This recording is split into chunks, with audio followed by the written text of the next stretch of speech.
வணக்கம் ஆடிட்டர் கிருஷ்ணன் பேசுகிறேன். எல்லாரும் ஆவலாக எதிர்பார்த்துட்டு இருக்கிற வீடியோ என்ன அப்படின்னா, சார் எவ்வளோ பேர் உங்கள் அகாடமிலேருந்து பாஸ் பண்ணாங்க அப்படின்ற வீடியோ தான் எல்லாரும் எதிர்பார்த்துட்டு இருக்காங்க. ஸோ இதில் வந்துட்டு நான் எல்லார் பேரையும் சொல்ல போகிறேன். அதுக்கு முன்னாடி நான் வந்து மே 1 2014 மே 1 ஒரு ஆல் தி பெஸ்ட் அப்படின்னு சொல்லி ஒரு வீடியோ அப்லோட் பண்ணியிருப்பேன். கிட்டத்தட்ட அது ஒரு 50 நிமிஷம் வீடியோ. அதில் வந்து ஃபஸ்ட்டு 30 நிமிஷம் வந்துட்டு ஃபஸ்ட்டு நான் வந்து பசங்களுக்கு கான்ஃபிடன்ஸ் பூஸ்ட் பண்ணுறதுக்காக நிறைய பேசியிருப்பேன். அதுக்கப்புறம் 30வது நிமிஷத்துலேருந்து ம், நான் வந்து ஒரு பசங்களோட பேர் எழுதி இந்த பசங்க இவ்வளோ மார்க் வாங்குறதுக்கு வாய்ப்பு இருக்குது அப்படின்ற மாதிரி ஒன்று எழுதி வச்சிருப்பேன். அது வந்து ரெண்டு விஷயத்தை வச்சு நான் அதை எழுதுவேன். ஒன்று வந்து பசங்க வந்து கிளாஸில் எப்படி பர்ஃபார்ம் பண்ணுறாங்க, பிகாஸ் நம்ம வந்து ஹைலி இன்ட்ராக்டிவ் கிளாஸ்ன்றதுனால, ஆன்லைன் கிளாஸ்ன்றதுனால ஹைலி இன்ட்ராக்ஷன் இருக்கும். ஃபேஸ் டு ஃபேஸ் கிளாஸில் அவ்வளோ இன்ட்ராக்ஷன் இருக்க வாய்ப்பே கிடையாது. ஸோ ஆன்லைன் கிளாஸ்ன்றதுனால ஹை இன்ட்ராக்ஷன் இருக்கும், டபுள் காஷனாக இருப்போம். அண்ட் பசங்களுக்கும் நிறையா படிக்க டைம் இருக்கும், நிறைய டெஸ்ட் எழுதுவாங்க. ஆன்லைன் கிளாஸில் ஹைலைட்டே என்னென்னா, அவங்க வந்து கிட்டத்தட்ட 100 டெஸ்ட்டுக்கு மேலே எழுதியிருப்பாங்க, 100 120 டெஸ்ட்டுக்கு மேலே எழுதியிருப்பாங்க அவங்க அந்த 8 மாதம் டைமுக்குள்ளே. ஸோ 8 மாசத்துல அவங்களால 100 டெஸ்ட் எழுத முடியுது. அதை வச்சு என்னாலையும் ஒரு ப்ரெடிக்ஷனுக்கு வர முடியும். ஓகே, இப்படி தான் அவங்க வந்து பர்ஃபார்ம் பண்ணுவாங்க. அண்டர் மார்க்ஸ் டெஸ்ட்டே வந்து ஒரு சப்ஜெக்ட்டுக்கு 3லேருந்து 4 தடவை எழுதியிருப்பாங்க மினிமம். நான் சொல்றது அதுக்கு மேலே தான் எழுதியிருப்பாங்க. மினிமம் வந்து 3லேருந்து 4 தடவை எழுதியிருப்பாங்க. அதை வச்சு நம்ம ஒரு ப்ரெடிக்ஷனுக்கு வருவோம். ப்ளஸ் அதை தாண்டி நமக்கு வந்து இந்த பையன்கிட்ட ஏதோ ஒன்று இருக்குது ஆனால் அது வெளியே வர மாட்டேங்குது, இந்த பொண்ணுகிட்ட ஏதோ ஒன்று இருக்குது ஆனால் அது வெளியே வர மாட்டேங்குதுன்ற மாதிரி தோணும். அதெல்லாம் வச்சு நம்ம ஒரு டிசிஷனுக்கு வருவோம்.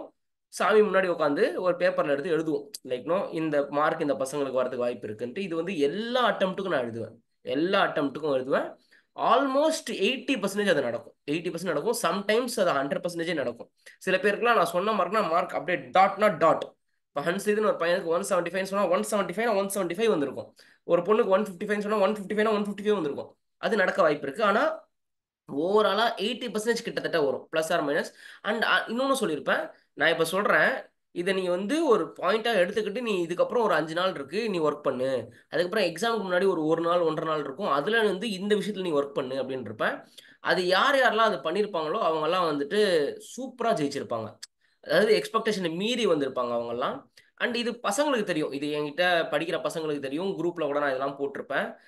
பாத்தியா, நான் அன்னைக்கு அது சொன்னேன், அது அது இப்ப நடந்துச்சு பாத்தியான்ற மாதிரிலாம் நான் குரூப்ல போடுவேன். பட் எவ்வளோ விஷயத்தையும் யூடியூப்ல சொல்ல முடியாதுன்னு வச்சுக்கோங்களேன். ஸோ இப்போ வந்து I am going to share you the screen and I am going to tell the marks.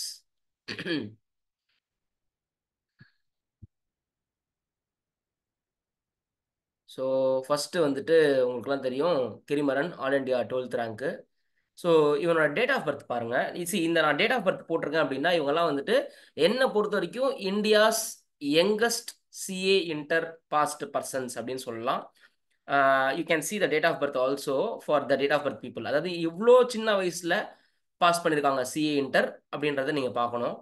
இவங்களுக்குலாம் ஆவரேஜாக வயசு வந்து 18 தான் இருக்கும்னு நினைக்கிறேன். ஓகே, ஸோ மோஸ்ட் யங்கஸ்ட்னு சொல்லலாம்னு வச்சுக்கோங்களேன். So Kirimaran 504, both groups passed in first attempt. Pranav 350, both groups passed in first attempt. Infant Daniel 330, both groups passed in first attempt. Varsha 324, both groups passed in first attempt. Rihana 316, Adav Nitish Kumar 311, Tamil Mani 383. இவங்க எல்லாருமே both groups passed in first attempt. அதுக்கப்புறம் ஒரு group தான் எழுதினாங்க சில பேர்லாம், அவங்களும் ஒரு group passed in first attempt. Mayil Saravanan 219, Madhumathi 218, Tarun 187, ஈஸ்வரன் 167, பத்ரிநாத் 171, ஹேமந்த் சுப்பிரமணியம் 152. அதுக்கப்புறம் direct entry who passed in first attempt. இந்த பசங்கள்லாம் வந்துட்டு டைரக்ட் என்ட்ரி நம்ம கிட்ட படிச்சாங்க. ஃபர்ஸ்ட் அட்டெம்ப்ட்ல இவங்க டைரக்ட் என்ட்ரி ஒரு குரூப் தான் எழுதினாங்க. ஸோ அதில் வந்து ராமலக்ஷ்மி 169, ராஜலக்ஷ்மி 184, ஜெய்சங்கர் 172. இதில் நான் அதிகமாக எதிர்பார்த்து போயினது வந்துட்டு கவியாழினி. ஸோ அந்த பொண்ணு அடுத்த அட்டம் பாஸ் பண்ணிடுவா.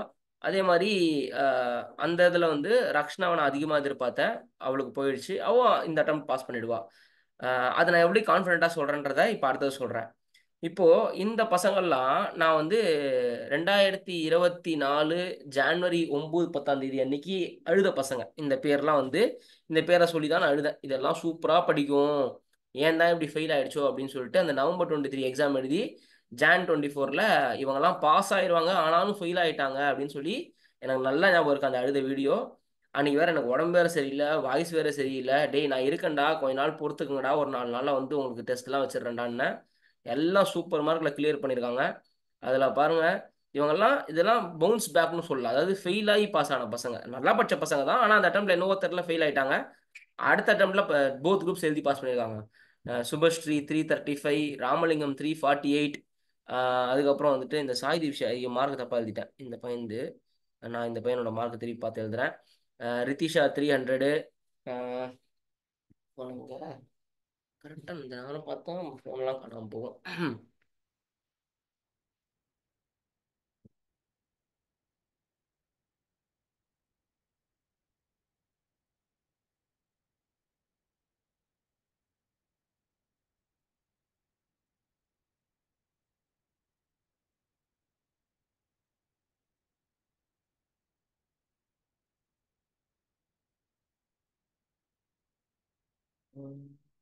திவ்யேஷா, சாய் திவ்யேஷா எவ்வளோ மார்க்கு? 317. ஸோ சார் நான் குரூப் ஒன்று மட்டும் பார்த்துட்டேன், அது 2 குரூப்லையும் எழுதிட்டான், பாஸ் பண்ணிட்டான், நல்லா தெரியும். ஓகே 317.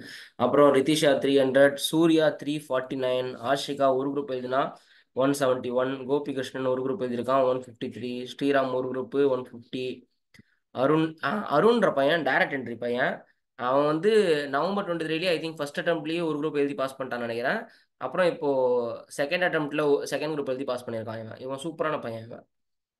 அதுக்கப்புறம் கிராஷ் கோர்ஸை பொறுத்த வரைக்கும் இந்த தடவை எக்ஸலண்ட் ரிசல்ட். ஏன்னா நவம்பர் 23 அவங்க வேற எங்கேயோ படித்து ஃபெயில் ஆகிட்டு அதுக்கப்புறம் இங்கே வந்திருந்தாங்க. இவங்கெல்லாம் கிராஷ் கோர்ஸ் பசங்கன்னு சொல்லுவேன். அவங்க வந்து நான் யார் யாரெல்லாம் நினச்சேனோ எல்லாருமே பாஸு. சில பேர் வந்து பார்டரில் பாஸ் பண்ணுவாங்கன்னு நினச்சா அவங்க பார்டரோட அதிகமாக எடுத்து பாஸ் பண்ணாங்க. சில பேரை பார்த்துக்கோங்கன்னு சொன்னால் அவங்க சூப்பராகவே பாஸ் பண்ணியிருந்தாங்க. சந்தோஷ், இவன் ஹைலைட் என்னன்னா நவம்பர் 23 எக்ஸாம் எழுதி ஃபெயில் ஆகிட்டு திருப்பி என்கிட்ட வந்து ஃபுல்லாக கிளாஸ் படித்தான். இவங்கெல்லாம் வந்து நவம்பர் 23 எக்ஸாம் எழுதி ஃபெயில் ஆனதுக்கப்புறமும் கிளாஸ் வரல. ஏன்னா இவங்க ஆல்ரெடி என்கிட்ட கிளாஸ் படிச்சுட்டாங்க. இங்கேயே படித்து ஃபெயில் ஆகி திருப்பி டெஸ்ட் மட்டும் எழுதியோ இல்லைனா வந்துட்டு கொஞ்ச நாள் செல்ஃப் ஸ்டடி பண்ணிட்டோ பாஸ் பண்ணிட்டாங்க. ஆனா இந்த பையன் இருக்கானே இந்த சந்தோஷ், இவன் என்கிட்ட எல்லா கிளாஸுமே வந்தான். 6 கிளாஸுமே படிச்சான் இந்த பையன். 6 கிளாஸையும் படிச்சு டெஸ்ட் எழுதி அப்போ அந்த ஒரு 3 மாசத்துக்குள்ள இதெல்லாம் வந்து சாத்தியமே கிடையாதுன்ற மாதிரி சமது இவன்லாம். ஸோ 336, அன்சித்து 175 பாஸ்ட்டு. இவன்லாம் ஒரு குரூப் தான் எழுதினாங்க. இந்த பசங்கள்லாம் ஒரு குரூப் தான் எழுதினாங்க. இந்த 2 பேர் வந்துட்டு ஆல்ரெடி ஃபர்ஸ்ட் குரூப்பை முடிச்சுட்டு செகண்ட் குரூப் தான் இங்கே வந்தாங்க. ஸோ செகண்ட் குரூப்ல 2Dன்னு சொல்லுவோம். அந்த 2 பேப்பர் தான் எழுதுவாங்க. அந்த 2 பேப்பர்ல மார்க் வாங்கினது. ஸோ அன்சித் 175, ராகிவி 173, பிரதீக்ஷா 153, நிவேதா 150, குரூப் 2 மட்டும் தான் எழுதினாவ. சத்யநாராயணா 159, ஆர்த்தி 160, ஜோத்ஸ்னா 156, சாய் வைஷ்ணவி வந்து 155. ஓகே 155. மணிகண்டன் வந்து 125, கௌதம் 106. அடுத்தது மே 23 எக்ஸாம் எழுதி அப்போ பாஸ் பண்ணிட்டு அதுக்கப்புறம் செகண்ட் குரூப் மட்டும் இப்போ எழுதினாங்க. மேபி மே 23 நவம்பர் 23 அவங்க ஃபர்ஸ்ட் குரூப் முடிச்சிருப்பாங்க. அதுக்கப்புறம் செகண்ட் குரூப்போட அந்த 2 பேப்பர் மட்டும் இப்போ இந்த எக்ஸாம் எழுதி பாஸ் பண்ணது வந்து வானதி 122, ஹரிஷ் 100, தாரணி 121, சூரஜ் 122, ஹரிஷ் 100, இது 2 ரிப்பீட் ஆயிருக்குதா? ஓகே. சக்திதரன் 100, ருக்மணி 115, நிஷ்வின் 113, சிரஞ்சீவி 115, ஜெயஸ்ரீ பாண்டி 111, வைஷ்ணவி பி 104, குணசேகர் 107, காளீஸ்வரன் 108. அதுக்கப்புறம் ஸ்ரீராம் 300. இந்த பையன் சூப்பர். இவன் வந்து போத் குரூப்ஸ் இப்போ எழுதியிருக்கான். ஏன்னா அந்த டைம்ல அவன் ஃபெயில் ஆயிருப்பான். இப்போ 2 அட்டம் போயிருக்கும் போல இருக்கு. இல்லைன்னா ஏதாவது ஒரு அட்டம் ஸ்கிப் பண்ணியிருப்பான். ராகுல் 159. இவன் வந்து லைக் நோ ஃபெயில் ஆகி திருப்பி படிக்கிற பையன் இவன். பாஸ் பண்ணியிருக்கான். அதுக்கப்புறம் சாய் சுப்ரமணியம் 105. அதுக்கப்புறம் இது ஐ திங்க் 2D தான் இருப்பான்னு நினைக்கிறேன். நான் குரூப் 2 போட்டிருக்கேன். 2D தான் இருப்பான். தீபிகா 162, சூரஜ் கிருஷ்ணா 122. இந்த சரண்யா பொண்ணு தான் ஹைலைட். இந்த சரண்யா பொண்ணு 200க்கு 165 எடுத்திருக்கு. இது 300க்கு இல்லை, இது 200க்கு. அது 2D தான் எடுத்துச்சு அந்த பொண்ணு, நல்லா தெரியும். 200க்கு 165 அப்படின்னா எக்ஸலண்ட் மார்க். 80%க்கு மேல எக்ஸலண்டான மார்க் இந்த பொண்ணு. இது அந்த அட்டம்ப்டே எழுதி பாஸ் பண்ணியிருந்திருக்கலாம். எதுக்கு ஒரு அட்டம் போச்சுன்னு தெரியல. அப்புறம் Madhumita 156. This is our results actually. இப்போ நம்ம வந்து ரிசல்ட்ஸ் பர்சன்டேஜ் அப்படின்னு சொல்ல போனா நம்ம இதை தான் கன்சிடர் பண்ண முடியும். ஏன்னா ஃபர்ஸ்ட் அட்டம்ப்ட்ல பாஸ் பண்றவங்க தான் நம்ம ரிசல்ட் பர்சன்டேஜ் எடுத்துக்க முடியும் ஜென்ரலா.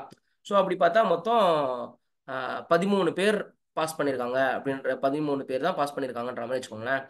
நம்ம வந்து கிட்டத்தட்ட நம்ம கிளாஸ்லேருந்து ஒரு 31 பேர் எக்ஸாமுக்கு போனாங்க. இந்த தடவை கான்ஃபிடென்ட்டாக அந்த மார்க் டெஸ்ட்லாம் எழுதிட்டு எக்ஸாம் போனது 31 32 பேர் எக்ஸாம் போனாங்க. அதில் 13 பேர் பாஸ் பண்ணியிருக்காங்க. அதில் போத் குரூப்ஸ் போனது வந்துட்டு கிட்டத்தட்ட ஒரு 12 பேர் போனாங்க. 12 13 பேரோ போத் குரூப்ஸ் போனாங்க. அந்த 12 13 பேரில் 7 பேர் வந்து பாஸ் பண்ணியிருக்காங்க. ஸோ மிச்சவங்கலாம் சிங்கிள் குரூப்பு தான் போனாங்க. இதான் விஷயம். சரி, ரிசல்ட்ஸ் வந்து இந்த தடவை ரொம்ப நல்லா வந்திருக்கு ஆக்சுவலி. ஒரு நிமிஷம் இருங்க, நான் ஸ்க்ரீன் ஷேரை ஸ்டாப் பண்ணிட்டு பேசுகிறேன்.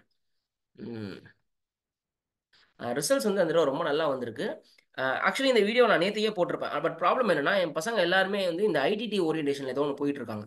ஸோ ஏதோ ஒன்று முடிச்சுட்டு ஒன்று பெண்டிங் இருக்குது. ஸோ நிறைய பேர் வந்து அதாவது மார்னிங் 7 to 1 போகிறாங்க. சில பேர் ஈவினிங் இதுக்கு போகிறாங்க. அதனால் அவங்களால ரிசல்ட்டே பார்க்க முடியலன்ற மாதிரி இருந்துச்சு. ரிசல்ட் என் கூட ஷேர் பண்ண முடியலன்ற மாதிரி இருந்துச்சு. ஸோ அதுக்கப்புறம் நைட்டு தான் எனக்கு ஆல்மோஸ்ட் ஒரு 8:30 9 மணிக்கு தான் எல்லாருமே ரிசல்ட்ஸ் அனுப்பிச்சு, ஓகே இதுதான் ஃபைனல் லிஸ்ட்டு, இதுக்கப்புறம் லிஸ்ட்டு வரதுக்கு வாய்ப்பு இல்லைன்ற மாதிரி தெரிஞ்சு, அதனால தான் நான் அதுக்கப்புறம் ஷேர் பண்ணுறேன். என்னை பொறுத்த வரைக்கும் திஸ் பேட்ச் இஸ் என்ன சொல்கிறது, ஒரு மாதிரி சக்ஸஸ்ஃபுல்லான பேட்ச்னு சொல்லலாம், மன திருப்தியான பேட்ச்னு சொல்லலாம். Except for 2 3 people like Rakshana or Kaviyazhini, அப்புறம் அனுகீர்த்தனா, இந்த மாதிரி ஒரு 2 3 பேர் வந்துட்டு இது நடக்கும். இது நம்ம எக்ஸ்பெக்டேஷனுக்கு கொஞ்சம் 1 2 3 பேர் மிக்ஸ் ஆகும். ஆனால் ஓவராலாக இந்த பேட்ச் வந்து எனக்கு ரொம்ப திருப்தியான பேட்ச்னு சொல்லலாம். நான் எதிர்பார்த்த ரிசல்ட் வந்துருச்சு. எப்பயுமே வந்து என்னதான் ஐசிஐ ரிசல்ட்ஸ் கொடுத்தாலும் அதோட அதிகமாக தான் நம்ம கொடுப்போம். அதோட இன்டூ 2 அப்படின்றத நம்ம கொடுப்போம்னு வச்சுக்கோங்களேன். ஆனால் மார்க் வந்து வரலன்னா ரொம்ப ஃபீலிங்காக இருக்கும். என்னடா இது மார்க் வரலையே அப்படின்ற மாதிரி ரொம்ப ஃபீலிங்காக இருக்கும். இந்த தடவை வந்து மார்க்கும் வந்துடுச்சு. அதுதான் ரொம்ப ரொம்ப சாட்டிஸ்ஃபைடு விஷயம். நம்ம எதிர்பார்த்த மார்க் யாரெல்லாம் ஒரு 320 330 எடுப்பாங்க, பாஸ் ஆகிடுவாங்கன்னு நினச்சோமோ அது மாதிரிலாம் பாஸ் ஆகிட்டாங்க. யாரெல்லாம் சிங்கிள் குரூப் எடுத்துனாங்க ஒரு 165 எடுப்பாங்கன்றாங்க, அவங்களும் அந்த ரேஞ்சில் எடுத்து பாஸ் பண்ணிட்டாங்க. ஸோ இதுதான் ரிசல்ட்ஸ் விஷயம். எப்பயுமே ஒன்று சொல்கிறேன், புரிஞ்சுக்குங்க. ஒரு பவுன்ஸ் பேக்குன்றது ரொம்ப முக்கியம். கீழே விழுந்தா அப்படியே உழுந்தே கிடக்கூடாது. திருப்பி டக்குன்னு எழுச்சிக்கணும். நீ கீழே விழாது பெருசு இல்லை, எவ்வளோ சீக்கிரமாக மேலே எழுச்சிக்கிறன்றது தான் பெருசு. அது பவுன்ஸ் பேக் பண்ணணும். அண்ட் இது வந்து ஒரு ரிச்சுவலாக இந்த ரிசல்ட்ஸ் அப்படின்றத நம்ம போடுறோம். இது வந்து சீன் போடுறதுக்காக கிடையாது. இது வந்து ஆன்லைன் கிளாஸ்லேயும் நம்மளால் சாதிக்க முடியும், ஃபேஸ் டு ஃபேஸில் தான் சாதிக்க முடியும்னு நிறைய பேர் நினச்சிக்கிட்டு இருக்காங்க. அப்படிலாம் கிடையாது. இதுவும் ஒரு டைப் ஆஃப் கிளாஸஸ். இதில் வந்து நிறைய நிறைய பாசிட்டிவான விஷயம் இருக்குது. சேஃப்டி, அம்மா அப்பாவோட கண்காணிப்பில் படிக்கிறது, அம்மா போடுற சாப்பாடை சாப்பிட்டு படிக்கிறது, அப்பாவோட அரவணைப்பில் படிக்கிறது, அதுக்கப்புறம் ட்ராவலிங் டைமை குறைச்சிட்டு படிக்கிறது. இல்லை, எஸ், இது மாதிரி நிறைய பாசிட்டிவ்ஸ்லாம் இருக்குது. இவ்வளோ வருஷமாக நம்ம டெக்னாலஜி யூஸ் பண்ணாமே பழகிட்டோம். நம்ம இப்போ டெக்னாலஜி யூஸ் பண்ண பழகிட்டு இருக்கும்போது இந்த மாதிரி சில கிளாஸஸ்லாம், ஆனால் எதாவது சொல்கிறேன், இப்போ ஆன்லைன் அப்படின்னா எல்லா ஆன்லைனும் கரெக்டாக இருக்கான்னு எனக்கு தெரியாது. நம்ம வந்து அதை ரொம்ப டிசிப்ளினாக பண்ணுறோம். பேரண்ட்ஸ் கூட பேசுகிறோம், பசங்க கூட பேசுகிறோம், இன்ட்ராக்டிவாக இருக்கும், டெஸ்ட் வைக்கிறோம், இது மாதிரி நிறையா இருக்குது. ஸோ வெறும் ரெக்கார்டர் கிளாஸை கொடுத்து இது ஆன்லைன்னு சொல்கிறது கிடையாது. ரெக்கார்டர் கிளாஸஸ் இருக்கும், ஆனால் லைக்னோ அதுக்கப்புறம் அதை எப்படி கொண்டு போகிறோன்னு இருக்குல்ல, அது மாதிரி அது வந்து ஒருத்தரோட மனசாட்சிக்கு விரோதமாக இருக்கக்கூடாதாங்க. எனக்கு தெரியும், இப்போ நான் ஒரு பிள்ளைகிட்டேருந்து 10,000 காசு வாங்குறேன்னா அந்த 10,000 எவ்வளோ நேர்மையாக நடந்துக்கணும் அப்படின்றது அது வந்து எனக்கு இருக்கணுன்றது தான் விஷயம். So the thing is like, இதுவும் ஒரு டெக்னாலஜி யூஸ் பண்ணி பண்ணுற விஷயம், இதையும் மதிக்கணும் மக்கள் அப்படின்றதுக்காக தான் நான் போராடிக்கிட்டு இருக்கேன்.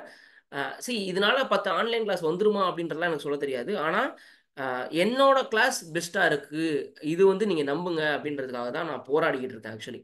ஸோ இதையும் நம்பி சேர்த்த எல்லா பேரண்ட்ஸ்க்கும், இந்த கிளாஸஸ் எல்லாம் நம்பி சேர்த்த எல்லா பேரண்ட்ஸ்க்கும், என் கூட ஒர்க் பண்ணுற எல்லா ஃபேக்கல்ட்டிஸ்க்கும் என்னோட நன்றிகள்.